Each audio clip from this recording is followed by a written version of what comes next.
신앙의 근본이라는 제목을 가지고 말씀 증가하겠습니다. 많은 분들이 신앙생활을 어떻게 합니까? 이렇게 질문을 합니다. 신앙생활이라는 건 굉장히 중요하죠. 왜냐하면 그분의 신앙의 칼라가 좌우되는 부분이기 때문에 신앙생활을 어떻게 한다라고 하는 것은 중요한 부분입니다.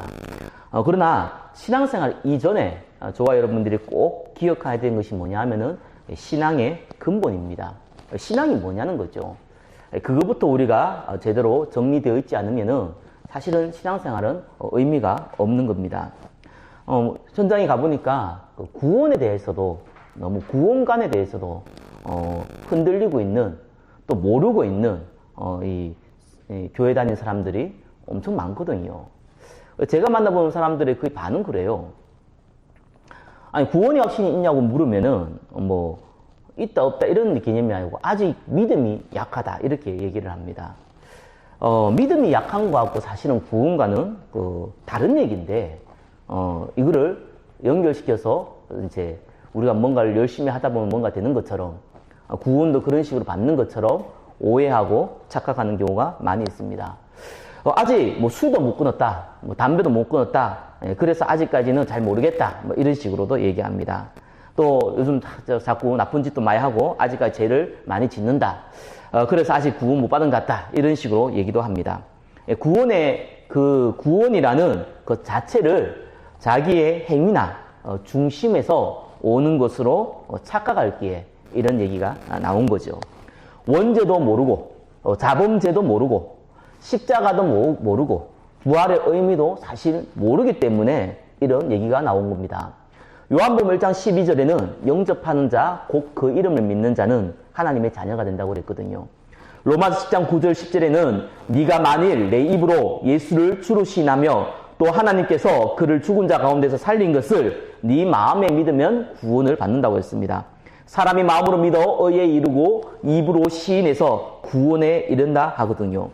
구원을 주시는 분은 오직 예수 그리스도밖에 없잖아요.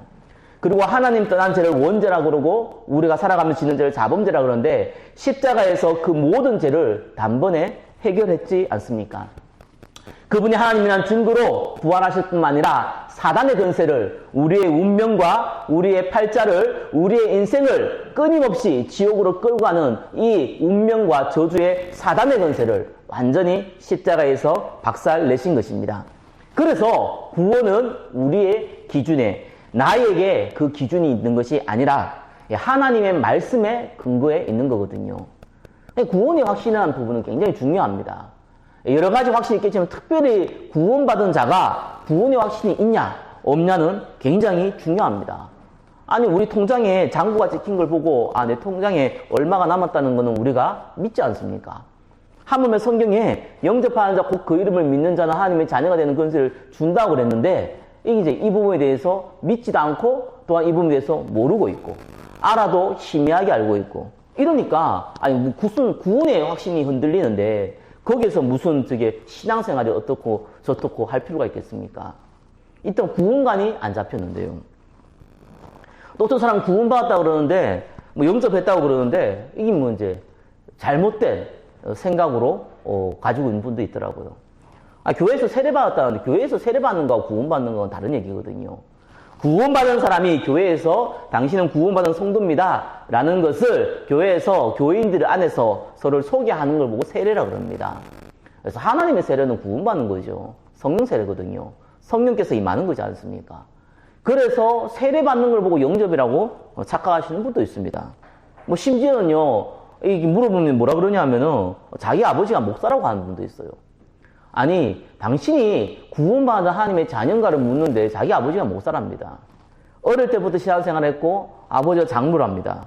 모태에서부터 교회 다녔답니다. 그래서 어떡하겠습니까? 그거하고 당신이 구원받은 거하고 무슨 상관이 있습니까? 요한복음 1장 13절에는 이는 혈통이나 육정이나 사람의 뜻으로 난 게 아니라고 하는데요. 이렇게 우리는 착각을 하고 신앙생활 하시는 분들이 생각외로 많이 있습니다.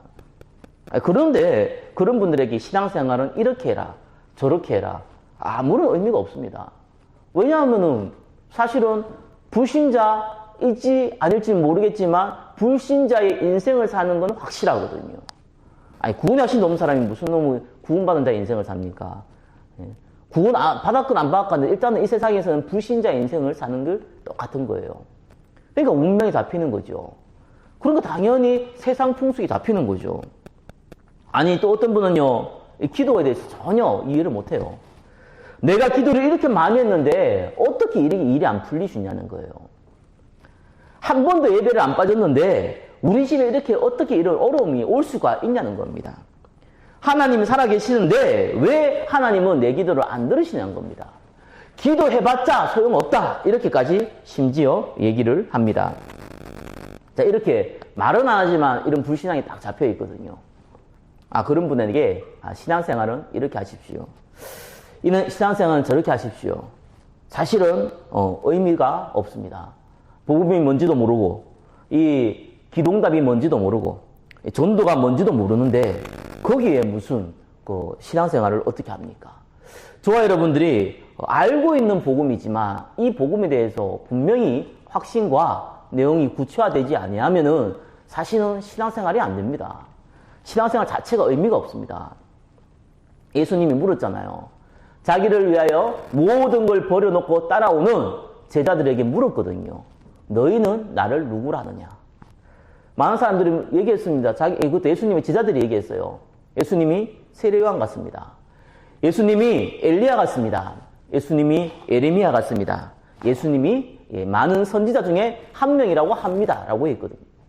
그때 예수님이 그러면 너희는 나를 누구로 하느냐? 그때 베드로가 주는 그리스도시요 살아계신 하나님의 아들이십니다. 이 고백을 했거든요. 그게 지난주 얘기잖아요. 그런데 사실상 이 제자들은요 안 믿었어요. 그래서 예수님이 십자가에 죽을 때 다 도망갔잖아요. 아니, 무서워서 도망갈 수 있잖아요. 3번이나 부인했거든요, 베드로는요. 그리고 십자가에 죽고 나서 예수님이 부활할 것을 이미 예수님이 죽기 전에 계속 얘기를 했는데 사실상 예수님이 부활할 거라는 거는 생각도 안 했습니다. 확실하게 안 믿었거든요. 신앙생활이 이런 거예요. 신앙의 기준이 이런 겁니다. 어떻게 죽은 사람이 살아갈 수 있냐? 예수님이 하나님이라는 거를 안 믿은 겁니다. 그러니까 예수님이 부활했을 때 그때 다들 놀라잖아요. 막디아 마리아가 봤는데 예수님 부활한 걸 보고 얘기했는데 오히려 의심하잖아요. 네가 약간 정신 이상했구나. 이렇게 오히려 의심을 한다니까요. 왜 그러겠습니까? 신앙의 근본이 틀려버렸어요. 많은 분들이 심지어 우리조차도 신앙생활을 엘리야처럼 에레미야처럼 또한 이 세례 요한처럼 선지자 중 한 명처럼 신앙생활을 하기 때문에 그렇습니다. 자, 그래서 1번 보십시다. 신앙의 근본을 보기 위해서는 자, 오해된 신앙을 반드시 회복해야 됩니다. 이거를 바꾸지 아니하면은 사실상 신앙생활은 의미가 없습니다. 다음 주에 신앙생활에 대해서 얘기할 건데 오늘은 신앙생활 이전에 신앙 근본입니다. 첫 번째 뭡니까? 율법주의입니다. 이 율법주의라는 게 얼마나 무섭습니까? 우리가 뭘 해야 된다, 하지 말아야 된다. 어떻게 보면 상식이고 또 윤리 도덕적인 부분에서 있을 수 있는 일이잖아요. 근데 이게 이제 주의가 무서운 겁니다. 이 율법이라는 것을 기준으로 행위라는 걸 기준으로 신앙생활하는 것이 이렇게 무서운 겁니다. 유대인들은 처음으로 하나님 말씀을 받았던 사람들입니다. 아브라함을 통하여서 그 민족이 유대인인데 하나님께서 메시아를 보내기 위해서 한 사람을 택했는데 그 사람이 아브라함이고 그 민족이 이스라엘인 것 뿐이거든요. 근데 이스라엘 민족은 복된 민족이잖아요. 하나님 말씀을 먼저 받았으니까 복된 민족이에요. 근데 우리 구약 성경을 읽어보면은 이스라엘이 축복받고 응답받은 내용보다 계속해서 전쟁과 고통과 아픔과 이 속국 가운데 있었던 내용이 적혀져 있습니다. 왜 그렇겠습니까? 이 유대인들이요, 율법적 신앙생활을 갖고 있었어요. 무슨 신앙생활을 갖고 있냐? 메시아는 우리를 위한 메시아다. 하나님이 이스라엘의 하나님이다. 인류의 하나님이 아니라 이스라엘 하나님뿐만 아니라 이 메시아가 올 건데 우리를 압박하는 저 다른 민족을 다 죽이고 우리를 이 지구상에서 가장 뛰어난 민족으로 만들 그 메시아가 온다고 생각을 했어요. 그리고 우리는 선민이고 다른 민족은 다 죽을 놈들이다. 지옥 갈 놈들이다. 이렇게 생각한 겁니다. 말도 안 되는데 하나님은 인류가 구원받기 위해서 성경을 주고 아브라함을 택했고 그 민족을 택했는데 이 이스라엘은 착각을 한 겁니다. 예, 오죽하면요, 이제는 우리가 하나님의 말씀을 지켜서 구원받는다. 이제 율법으로 말미암아 구원받는다. 우리의 행위로 말미암아 구원받는다. 자까지 간 겁니다. 뭐 결과가 어땠습니까? 구원받은 하나님의 백성이, 하나님 택한 이스라엘 백성이 7번 재앙을 맞았는데 이 노예로 갔잖아요. 이집트의 노예로 갔어요. 거기서 좀 빠져나왔는데 블레셋과 계속 전쟁을 해요. 그래서 조금 회복되었는데 이제는 이 아람 나라에 이 조공을 바치며 거기에서 맨날 시달리거든요. 그래 조금 나은가 싶었지만 이제는 바벨론에 이 아수르에 멸망받고 바벨론에 포로가 걸립니다. 거기에서 또 믿음 사람을 통해서 조금 회복했는데 로마에 속국됐어요. 메시아까지 이제는 예수님까지 십자가에 못 박았잖아요. 로마로 말미암아 완전히 이스라엘 멸망당해서 1800년 동안 나라 잃고 두드러 맞으면서 유럽에서 떠돌아다녔던 민족이 이스라엘 민족입니다. 왜 그렇겠습니까? 율법주의가 이렇게 무서운 겁니다. 저와 여러분의 신앙생활도 마찬가지거든요. 율법주의가 이렇게 무서운 겁니다. 뭘 해야 되냐, 뭘 말아야 되냐, 이것이 이렇게 무서운 겁니다. 그 자체가 중요한 것이 아니라 이걸로 말미암아 신앙의 근본이 세워지면은 그 인생이 이 이스라엘 7번 재앙 맞는 인생이 된다니까요. 베드로가요, 하나님께 직접 불렀잖아요. 고넬료한테 가라 그랬어요. 고넬료는 로마 사람입니다. 백부장입니다. 그리고 장군이에요. 그리고 이 고넬료는 이 백부장이죠. 백부장인데 로마의 특사입니다. 황제 밑에 있는 특사예요. 아주 뛰어난 인물이죠. 이 고넬료가 구원받으면 이 고넬료로 말미암아 로마에 끼쳐지고 많은 사람들에게 끼쳐질 이 복음의 영향력은 어마어마한 겁니다. 그런데 베드로는 가기 싫어했어요. 왜냐하면은 유대인이 아니라는 거예요. 아니 예수님이 십자가에 죽을 때에서 부활했어도 모든 민족으로 가라 그랬는데 예루살렘과 온 유대와 사마리아 땅까지 가라 그랬는데 그 사명을 받고 하나님의 능력을 체험한 베드로도 자기가 가지고 있던 유대인은 이방인과 교제하지 않는다 라는 말도 안 되는 이 율법을 자기의 조상으로부터 부모로부터 물려받았거든요. 가기 싫은 거예요. 하나님의 보자기 그 환상을 보여주면서 억지로 가라 하죠. 가서 복음을 전했더니 거기에 성령의 역사가 일어나고 회개의 역사가 일어나고 구원의 역사가 일어난 겁니다. 베드로는 기뻐해야 되잖아요. 별로 안 기뻤어요. 걱정거리가 하나 있었어요. 왜냐하면은 이스라엘 자기 예수 믿는 유대인이 이 사실을 알면은 자기가 책망받을 걸 알고 있었어요. 아니나 다를까 이스라엘 공회가 열렸어요. 지금 같으면 총회가 열렸어요. 그래서 베드로한테 따졌어요. 네가 이스라엘 사람인데 왜 이방인에 가가지고 같이 교제했냐. 그때 베드로가 핑계를 댔어요. 나는 가기 싫은데 하나님 가라 그래서 어쩔 수 없이 갔더니 성령의 역사가 일어났다 이렇게 한 겁니다. 예, 그 이후로 베드로 얘기가 안 나와요. 사도행전에. 그때부터 바로 바울이라는 인물로 바뀝니다. 왜 그렇겠습니까? 하나님께서 이 베드로를 통해서는 더 이상 이방에 저 세계 열방에 복음을 못 전하겠는 거예요. 그래서 베드로는 유대인을 사역한 그 이상을 못했습니다. 바울은 처음부터 이걸 알고 세계 복음화했죠. 그렇기 때문에 하나님이 사실상 촛대를 베드로에서 바울로 옮겨버린 겁니다. 이렇게 율법주의라는 건 무섭습니다. 실제로 나도 죽고 상대도 죽이는 거예요.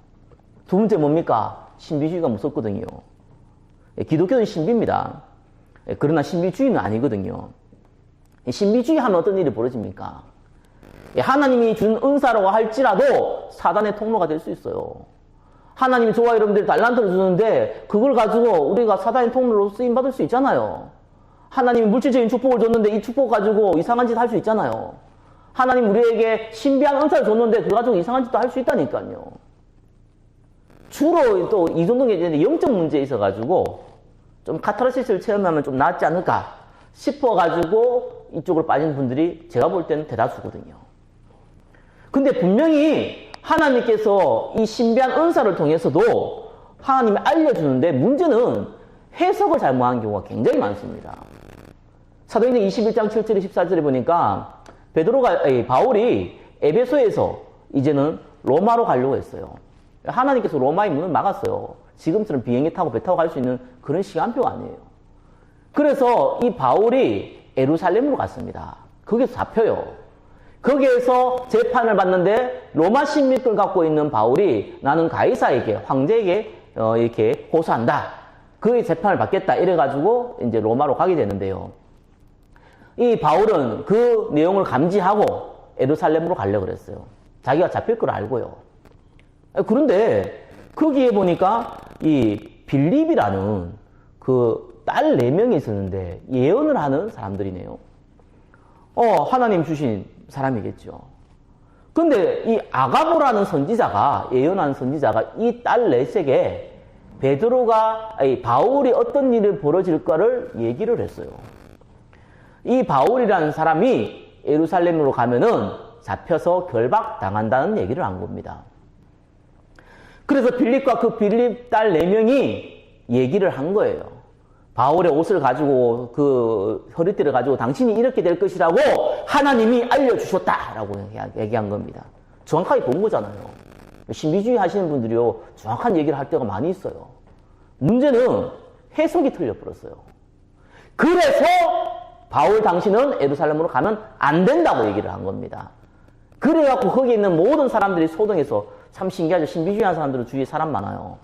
그 사람 말 한마디 많은 사람들이 막 따라가요. 그래서 막 소동도 일으켜요. 그래서 바울을 말렸어요. 가지 말라고. 당신이 가면 안 된다고. 당신이 가면 예루살렘에서 결박당한다고. 맞는 말이잖아요. 맞는데 해석이 왜 틀렸냐? 가지 말라고 한 거예요. 성경은 가지 말라고 한 적이 없거든요. 바울이 결박당한다고 얘기했지, 결박당하면 안 가야 됩니까? 바울은 해석을 올바르게 했어요. 너희가 본 게 맞고 틀리고 문제가 아니고 지금 여기에 내가 가는 게 하나님의 계획으로 보인 거예요. 저 여러분 성령님도 받을 때 그거거든요. 내가 가서 유익이 되냐 손해보냐는 성령님도의 기준이 아니잖아요. 하나님이 나를 여기 부르셨냐 안 부르냐가 기준이잖아요. 신비주의인 육신주의인 사람들이 많거든요. 당신 결박당하니까 가면 손해본다 이거예요. 왜 손해보는 짓을 하냐는 거예요. 예, 맞는 말이지만 완전히 성령의 역사와 반대의 일을 해버렸어요. 바울이 화를 냈어요. 너희가 왜 울어가지고 나를 가슴 아프게 하냐? 이러면서 소리를 쳤어요. 그럴 때문에 잠잠했잖아요. 그래서 바울이 예루살렘에 가서 결박당합니다. 해석을 잘했죠. 결박당한 게 중요한 게 아니라 그거 불렀다는 게 해석을 잘했어요. 왜냐하면 바울은 로마까지 가야 되거든요. 로마를 통해 전 세계 복음을 전해야 되기 때문에 로마를 가야 된단 말입니다. 오랫동안 기도하고 성령의 인도받고 사역을 했던 바울은 어떻게 될지를 예상을 하고 가는 겁니다. 근데 해석이 틀려버리잖아요. 신비주의 하시는 분들은요. 저와 여러분들이 신비주의가 이렇게 무서운 겁니다. 틀리고 맞고가 아니고 해석을 틀리게 해버려요. 해석을 어떻게 해석하냐? 육신적 해석을 해버리는 거예요. 도움이 된다? 돈이 된다? 내한테 기쁨이 된다? 하나님 인도예요. 내한테 손해가 된다? 교회에 손해가, 내 이익에 손해가 된다? 교회의 유익과 상관없이 성령 인도 안 돼요. 그게 신비주의입니다. 그래서 무서운 겁니다. 성령이 안 받습니다. 빌딩대로 움직입니다. 그래서 이걸 바꿔야 되거든요. 박애주의가 먼저 합니까? 불쌍한 사람 도와야 되지 않습니까? 그죠? 사도행 6장 보니까요, 이 히브리파, 헬라파, 이 지금 그 가난한 사람들이 많은 거예요. 교회가 구제를 해야 되잖아요. 당연한 거 아니겠습니까? 교회가 능력이 되면 구제를 해야 되잖아요. 초대교회 나름대로 능력이 됐는지 구제를 많이 했단 말입니다. 예수 믿는데 그때는 직장도 없고 또한 직장도 잃고 이 공동체에서, 유대인 공동체에서 제대로 활동도 못 하잖아요. 당장 경제의 문제 오잖아요. 그래서 초대교회는 자기의 것을 많이 헌신했잖아요. 그래서 그거가 베풀었잖아요. 문제는 누구는 좀 많이 주고 누구는 적게 주는 것 때문에 싸우는 거예요. 그래서 박애주의가 이렇게 참 어리석은 거예요. 사실은 본질은 상관이 없잖아요. 우리가 가난한 사람 돕고 어려운 사람 돕는 거는 상식이기도 하고 또한 복음 전하는 통로가 되기도 하지만 그게 이제 주가 돼버린 거예요. 그때 이 초대교회가 성령님도 잘 받았죠. 뭐라 그랬냐? 우리가 성령과 믿음이 충만한 사람을 뽑겠다. 그 사람들에게 이 일을 맡기고 우리는 말씀과 기도에 전무하겠다. 이래 나왔거든요. 제가 옛날에 그 가난한 사람들 좀 도와준 일을 해보니까, 알겠더라고요. 왜 성경에 이 얘기가 적혀 있는지. 좋은 건데, 또 복음장이 좋은 통로긴 한데, 내가 하면 안 되는 거예요, 여기. 그래서 내가, 우리 교회에 응답받는 사람들 통해서 해야겠다. 그래서 내가 접었거든요. 똑같은 거예요. 그래서 박애주의를 했더만요, 복음의 본질로 없애버린다니까요. 하나님 전도와 성교와 영혼 구원의 목적이 있다는 걸 잃어버린다니까요. 왜냐하면 그거는 눈에 안 보이는 거고 힘든 것 같이 보이고, 박애주의는 있으면 돕는 거니까 좀 수고하고 보람도 있고 있어 보이거든요. 그리고 네 번째, 인본주의입니다. 예, 우리 교회는 아직 뭐 그런 일도 없고 있을 일도 없겠지만, 나름대로 이렇게 교회가 막 갑자기 커지니까요, 아니, 바나바라는 사람이 자기 재산을 바쳐가지고 교회에 바쳐붙네요. 그러니까 사람들이 와! 한 거예요. 인기가 얻은 거예요. 이 아나니아 삽비라가 가만히 보니까 자기도 재산이 많거든요. 근데 자기도 예수님을 믿으니까, 자기 재산을 바쳐서 인기를 얻고 싶은 거예요. 동기가 틀려버렸잖아요. 그 인본주의 쓴 거예요. 바치려고 얘기는 했는데 너무 많아. 자기가 너무 가난해질 것 같아. 그래서 반만 바치는 거예요. 반만 바치는 건 괜찮은데 반만 바치면서 뭐라고 얘기했냐? 자기 전 재산을 바쳤다고 거짓말을 한 거예요. 그래서 둘 다 죽었잖아요. 그 아나니아와 그 아내 삽비라가. 왜 그렇겠습니까? 인본주의 쓴 거예요.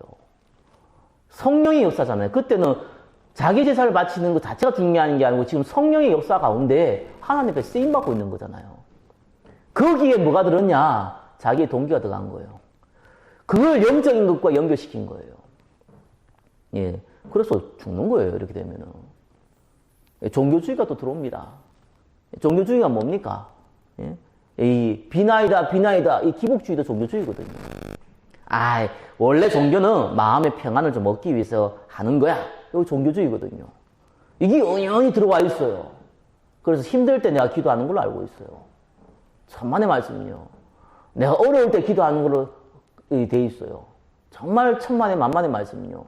그러면은 좋을 때는 기도 안 합니까? 자기의 유익을 위해서 하나님을 이용하는 것을 종교주의라고 합니다. 그러니까 아무것도 안 되는 겁니다. 여기서 신앙생활, 기도는 이렇게 해야 된다, 저렇게 해야 된다, 메시 해야 된다, 이런 방법이 해야 된다, 저런 방법이 해야 된다, 전도는 이래야 된다, 저래야 된다. 아무런 의미가 없는 겁니다. 그러니까 자꾸 문제가 오는 거죠. 아니, 구원받은 사람이 신앙생활을 하면 할수록 기쁨과 즐거움과 하나님의 증거들이 쌓여야 되는데, 하면 할수록 고통스럽고 어렵고 괴롭고 힘들고, 그리고 아무것도 안 되고, 더 문제 오고. 예, 신앙의 근본이 틀려서 그렇습니다. 나도 모르게 율법주의, 신비주의, 박애주의, 인본주의, 종교주의가 뿌리 박혀서 그래요. 이걸 바꿔야 되는 겁니다. 그래서 근본의 신앙, 오늘 읽었던 본문이지 않습니까? 로마서 1장 16절, 17절 이렇게 나왔지 않습니까? 내가 복음을 부끄러워하지 않으니 이 복음은 모든 믿는 자에게 구원을 주시는 하나님의 능력이 된다 그랬거든요. 그 복음에는 하나님의 의가 나타나서 믿음으로 믿음에 이르게 한다고 그랬습니다. 의인은 믿음으로 말미암아 살리라 한것 같다 했습니다. 근본된 신앙이에요. 이걸 누가 잡았습니까? 대표적인 사람이지 않습니까?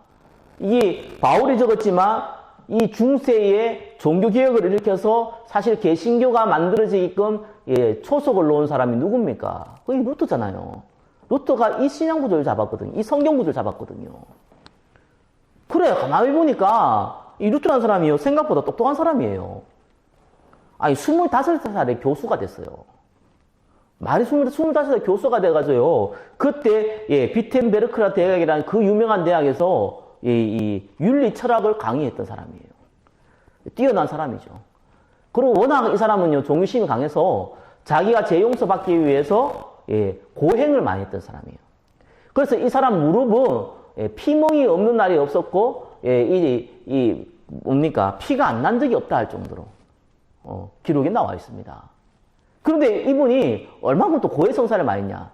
자기 지은 죄를 저기 신부한테 얘기하는 거, 캐톨릭 신부라고 그래요. 신부한테 가서 이렇게 얘기하는 거, 뭐 영화에서도 많이 보고 실제로 그렇게 하잖아요. 그거 이제 하는 거 고해성사라고 하잖아요. 근데 이 사람이 고해성사를 너무 많이 해버렸어요. 하도 많이 하니까 그거 들어주는 신부가 이 루터한테 제안을 했어요. 앞으로 이렇게 오지 말고 좀 이렇게 한복에 모아서 네 제목을 좀 다 정리해서 와라. 너무 많이 온다. 막 이렇게 할 정도로요. 근데 또 이 루터는요, 참 특이합니다. 굉장히 이렇게 진실하고 성실한 사람 같지만요, 또 반대로요, 이상한 짓도 많이 했어요. 아니, 그 신부는 결혼하면 안 되잖아요. 자기도 신부됐거든요. 신부가 신부한테 고해성사를 하고 뭐 그랬거든요. 근데 자기는 또 바람 나가지고 또 수녀하고 바람 나가지고 또 결혼까지 했어요. 아무튼 이상한 생활을 하는 사람이에요. 그런데 이 사람이 34살에 이 성경 구절을 본 거예요. 그때는 다 라틴어였어요. 이 성경이 라틴어로 적혔단 말이에요. 아무리 그 루트가 뭐 해외에서 지금처럼 뭐 해외 생활하고 이런 게 별로 없잖아요. 공부를 많이 해도 자기 언어가 아니기 때문에 성경을 볼 때 어려워요. 여러분, 영어로 보면은 뭐 사전 찾고 다 볼 수 있지만 영어로 성경 읽기 힘들잖아요. 일반 사람들은 아예 성경도 못 읽어요. 이 마틴 루터는 그나마 읽긴 읽어도 어려운 거예요. 공부해가면서 읽는 거예요. 근데 읽다가 로마서 1장 16절, 17절을 본 거예요. 아, 내가 이렇게 고행을 한다고, 내가 이렇게 노력을 한다고, 내가 이렇게 고해성사를 한다고 내 죄가 용서받는 게 아니구나 라는 걸 로마서 1장 16절에서 17절에 발견한 겁니다. 예수님의 믿으면은 구원받고 죄가 용서받는구나. 요거 하나 깨달은 겁니다. 그래가지고 가만히 생각해 보니까 자기 말고도 자기 앞에 있는 선배들이 많이 있었어요. 지금 캐톨릭이 타락을 해가지고 초대교회가 타락을 해가지고 지금 캐톨릭이 됐잖아요. 이 말도 안 되는 짓을 하는데 이건 틀렸다. 지금 교황청 중심으로 한 이 기독교 지금 근본이 잘못됐다라고 얘기하는 사람들이 많이 있었습니다. 그 중에 대표적인 인물이 아마 여러분도 뭐 들어봤을 겁니다. 에라스무스 이런 사람은요, 그걸 정리까지 다 했어요. 문제는 그게 아니거든요. 자기들끼리 얘기를 했지 실제로 이거를 백성들에게, 사람들에게 알리거나 공식적인 제안을 안 한 거예요. 왜 하면은 교황청에 대드는 거잖아요. 그때 황제보다 권력이 있었던 것이 교황인데 어떡하면 자기 목숨이 위험하지 않습니까? 아무도 말 못하고 있을 때 이 루트가 그걸 보니까 맞다고 생각이 든 거예요. 그래서 비텐베르크 그 대학, 그 대학에 있는, 대학 안에 있는 교회에다가 95개조의 방방문을 딱 붙인 거예요. 내용이 읽어보니까 별거 없어요.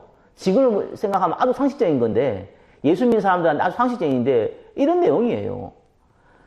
고해성사한다고 죄가 용서되는 거 아니다. 아니, 속죄표 사가지고 내가 죄 지으면은 뭐 표 사면은 이게 죄가 용서받는다 그러는데 그거 가지고 죄 용서되는 거 아니다. 아니, 교황이 나와가지고 네 죄가 용서됐다고 이렇게 얘기한다고 해서 죄가 용서되는 게 아니다. 죄는 예수 그리스도를 믿음으로 용서가 된다. 이 얘기한 거예요. 그걸 99개 나온 거예요. 그 중에 연옥설 나오는 거예요. 살아있을 때 구원받는 거다. 죽으면 아무 상관없다. 죽은데 연옥 가가지고 후대에서 뭐 헌금하고 기도한다고 구원받는 거 아니다. 이 내용을 적은 거예요. 그걸 대학 교회 앞에서 붙였으니까 학생들이 볼 거잖아요. 일반 서민들도 볼 거 아니에요. 난리가 난 겁니다. 그래서 교황청에서 루트를 소환한 거예요. 취소해라. 그래서 네가 신부고 학자고 대학 교수인데 네가 기회를 줄 테니까 네가 잘못했다고 취소해라. 그럼 용서해 줄 테니까 아무 것이 없는 걸로 넘어가겠다. 이렇게 한 겁니다. 그때 루트가 하루만 시간 달라 그랬잖아요. 집에 가니까 자기 아내가 울고 있는 거예요. 왜 우냐 그러니까 하나님이 죽었다는 겁니다. 어떻게 하나님이 죽습니까? 물으니까 하나님이 안 죽었는데 당신이 왜 걱정을 하냐는 거예요. 요거는 역사 기록에는 없습니다. 일반적으로 전해지는 내용입니다. 근데 그때 무슨 근거로, 무슨 이유로 아무튼 루트의 마음이 확고해졌어요. 그래서 내가 교황청과 싸우겠다가 아니고 성경에는 이렇게 나왔기 때문에 이 말을 번복할 수 없다라고 나온 겁니다. 그래서 사형 판결을 받고 이제 사형장에 끌려가는 도중에 독일의 이 귀족들이 납치를 하죠. 그래서 이제 성에 가두고 성경을 번역하러 갑니다. 그래서 성경이 최초로 독일어로 번역이 된 겁니다. 그래서 독일 사람들이 최초로 서민들이 성경책을 볼 수 있도록 만들어버린 겁니다.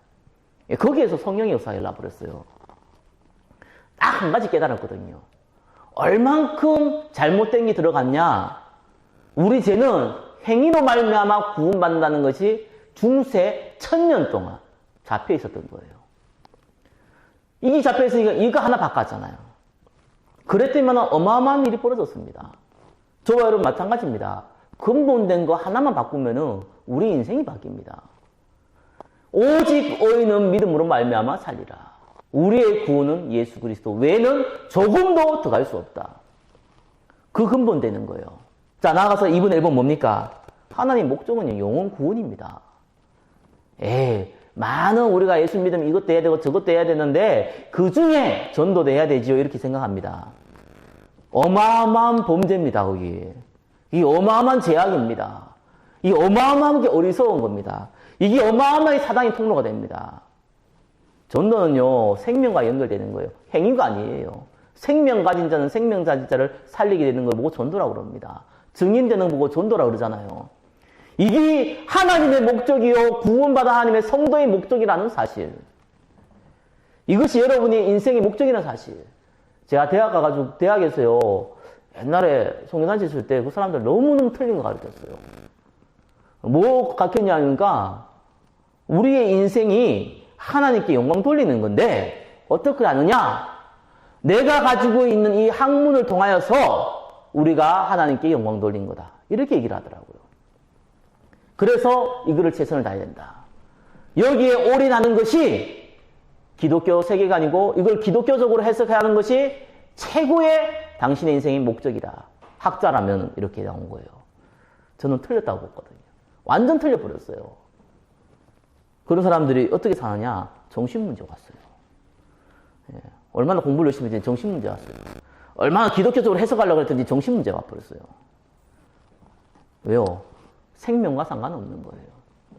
학문적으로 하는 거 필요하거든요. 그거 가지고 생명 못 구해요. 그 학문적인 거 보고 회개할 사람 아무도 없어요. 성령의 역사가 아니면 구원 못 받기 때문에 그거 가지고는 아무런 의미도 없거든요. 당연히 필요하겠지만 그걸 생으로 잡았어요. 틀렸습니다. 우리가 전도 도한다. 틀렸습니다. 그게 인생의 목적이 안 되면은 저와 여러분들이 일단은 근본이 안 돼버리는 거예요. 두 번째 뭡니까? 방법이 있어요. 하나님의 나라예요. 성령께서 역사해야 돼요. 성령께서 역사해야 됩니다. 그 방법밖에 없어요. 다른 걸로 하면은 당장은 되는 것 같은데 나중에 큰 문제 옵니다. 그래서 성령으로 해야 돼요. 하나님이 역사해야 돼요. 그래야지 빠르고 쉽고 정확합니다. 다른 방법을 쓰면은 더 빨리 되는 것 같고 더 좋은 것 같은데 가면 갈수록 고통 옵니다. 하나님의 나라. 여러분 가정 살리는 방법 하나님의 나라. 여러분의 경제를 살리는 방법 하나님의 나라. 교회를 살리는 방법 하나님의 나라. 내 인생의 미래를 살리는 방법 하나님의 나라. 우리의 직장과 사업을 살리는 방법 하나님의 나라라니까요. 그 내용이 뭡니까? 예수께서 모든 문제를 해결하신 그리스도라는 사실이에요. 그분이 주인이 되는 거예요. 그게 내용입니다. 그래서 그 방법이 뭡니까? 응답받는 3번 방법이 뭡니까? 요한복음 15장 7절. 너희가 내 안에 가고 내 말이 너희 안에 가면은 무엇이든지 원하는 대로 구하라. 그리하면 이루리라. 하나님의 이 언약을 잡고 기도하는 거 보고 정시 기도를 합니다. 베드로가 제9시 기도 시간에 성전에 기도하러 갔습니다. 저와 여러분들이요, 이 시간표 가져야 돼요. 우리가 아무리 바빠도 시간을 정할 필요는 없어요. 그러나 내가 하루에 한 번 이상은 하나님 앞에 기도하는 시간 가져야 됩니다. 입으로 시간을 내서 입으로 내가 장소를 얻어서 기도하는 시간 가져야 돼요. 왜 그런 줄 압니까? 그래야지만 내 영적 상태가 바뀌어요. 절대로 우리의 영적 상태는요, 육신으로 가 있어요. 원래 그래요. 원래 본질상 진노의 자녀였고 원래 마귀의 자녀였기 때문에 우리 체질이 하루만 우리가 이 세상 속에 파묻혀도요, 우리의 상태가요, 이 육신으로 가 있어요. 그래서 영안이 어두워져 버려요. 당장 문제 사건 먹고 사는 데에 잡혀버려요. 어쩔 수가 없는 겁니다. 그래서 방법은 간단한 거예요. 하나님 나라가 임해야 되는데 하나님 나라가 임하는 통로를 내가 만들어야 될 거 아니겠습니까? 돈 드는 것도 아니고 시간 드는 것도 아니에요. 어떻게 보면은. 어차피 저와 여러분은 잠도 자야 되고 화장실도 가야 되고 밥도 먹어야 되는데 이거 할 시간이 없다. 그건 거짓말이죠. 이거를 안 되는 것이 할 시간이 없다는 말은 정말 거짓말입니다. 그럼 밥도 먹지 말아야겠네요. 숨 쉴 시간은 어디 있습니까? 화장실 갈 시간은 어디 있습니까? 다 거짓말이죠. 뭐가 세상에 중요한 일이 있다고 다른 일에는 내 인생과 돈과 마음을 다 투자하면서 하루에 5분, 10분 하나님 앞에 집중하는 걸 투자를 안 합니까? 그건 내가 잘 안 된다고 얘기하는 건 말이 맞는 말이지만 시간이 없어서 바쁘다? 완전 거짓말 중에 거짓말. 우리는 말도 안 되는 거짓말을 하더라고요. 이 시간을 만들어야 돼요. 그래야지 우리의 영적 상태가 바뀝니다. 우리의 상태가 바뀌어야지 하나님 앞에 예배가 의미가 있습니다. 이 상태가 바뀌어야지 헌금도 의미가 있습니다. 이 상태가 바뀌어야지 우리 인생도 의미가 있어요. 두 번째 뭡니까? 이게 바뀌어야지요. 무시기도가 돼요. 예. 주 안에서 무시로 기도하라 그러잖아요. 왜 그렇습니까? 내 생각이 언제나 육신으로 가 있기 때문에 정시기도가 되면은 이제 무시기도를 할 수 있어요. 생각이 이제 바뀌기 시작해요. 조금씩 바뀌기 시작해요. 내 인생하고, 내 인생 살아가는 거하고, 성경하고, 복음하고 상관이 없다고 하는데 이게 연결되기 시작해요. 하나님의 성령님도 받기 시작하는 겁니다. 예, 이게 되는 거예요. 자, 그런데 내 영적 상태가 조금 바뀌고, 내 생각이 바뀌기 시작하면은 이 시간표가 옵니다. 집중기도의 시간표가 와요. 예, 이 120명의 성도들이 예수님이 죽고 부활하신 모습 보고 40일 동안 하나님 나라를 들으면서 이 상태로 된 거예요. 그때에 집중의 시간표 들어갔어요. 기적의 역사가 일어났습니다. 오순절의 역사가 일어났다는 중요한 게 오순절의 역사가 계속해서 일어났어요. 우리 인생이 바뀌어 버립니다. 우리 인생이 치유되어 버리는 겁니다. 네, 그것이 방법이에요. 하나님의 약속을 잡는 겁니다. 그리고 기도하는 겁니다. 말씀 맺겠습니다. 예, 신앙생활 이전에 신앙의 근본이 중요합니다. 우리 인생의 목적은 영혼을 구원시키는 거예요. 나머지 모든 건 방법입니다. 예, 통로입니다. 그 방법이 뭐라고요? 하나님 나라요. 그 내용이 뭐라고요? 예수 그리스도예요. 그래서 저와 여러분들이 시작은 어떻게 해야 됩니까? 이 약속을 잡고 기도의 시간을 가는 거예요. 정시기도예요. 이 약속을 잡고 모든 생활 가운데 기도를 연기시키는 거예요. 무시기도입니다. 우리의 상태가 바뀌고 시간표가 왔을 때는 집중의 기도에 들어가는 겁니다. 그때부터 성령의 역사가 일어나는 것입니다. 이 응답 가운데 한 주가 인도받기를 예수 그리스도의 이름으로 축원합니다. 기도하겠습니다. 신앙의 근본이 바뀌어질 수 있도록, 신앙의 근본이 회복되어질 수 있도록 축복하여 주옵소서. 살아계신 예수 그리스도의 이름으로 기도드립니다. 아멘.